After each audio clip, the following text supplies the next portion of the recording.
Hello 12th student, இன்று நடைபெற்ற physics exam A type question paper 1 mark answer key பார்ப்போம். first one க்கு A, second one க்கு E, third one க்கு வந்து பாத்தீங்கன்னா ஆன்சர் வந்து பாத்தீங்கன்னா E, fourth one க்கு வந்து பாத்தீங்கன்னா ஆன்சர் வந்து பாத்தீங்கன்னா A, fifth one க்கு வந்து பாத்தீங்கன்னா E, sixth one க்கு வந்து பாத்தீங்கன்னா ஆன்சர்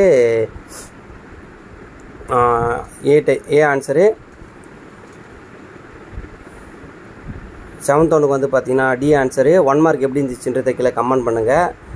8th ஒன்றுக்கு வந்து பார்த்தீங்கன்னா இ ஆன்சரு, டி ஆன்சரை தான்.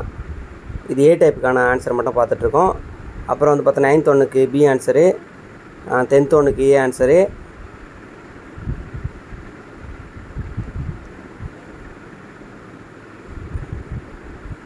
11th ஒன்றுக்கு வந்து பார்த்தீங்கன்னா ஏ ஆன்சரு, 12th ஒன்றுக்கு வந்து பார்த்தீங்கன்னா டி ஆன்சரு, 13க்கு வந்து பார்த்தோன்னா ஏ ஆன்சரு, 14க்கு வந்து பார்த்தோன்னா ஏ ஆன்சரு, 15க்கு வந்து பார்த்தோன்னா பி ஆன்சரு. 1 மார்க் எப்படி இருந்துச்சுன்றதை கீழே கமெண்ட் பண்ணுங்கள். எத்தனை 1 மார்க் உங்களுக்கு எத்தனை 1 மார்க்கு கரெக்டுன்றதை கீழே கமெண்ட் பண்ணுங்கள். நம்ம கொடுத்துருந்த கொஸ்டின் எல்லாம் வந்திருக்கான்றதையும் கீழே கமெண்ட் பண்ணுங்கள். இந்த வீடியோ யூஸ்ஃபுல்லாக இருந்தால் ஒரு லைக் பண்ணிவிட்டு உங்கள் ஃப்ரெண்ட்ஸ் எல்லாருக்கும் ஷேர் பண்ணி விடுங்க. நீங்கள் ஃபிசிக்ஸில் எவ்வளோ மார்க் எடுப்புன்றதை கீழே கமெண்ட் பண்ணி விடுங்க ஸ்டூடெண்ட். தேங்க்யூ.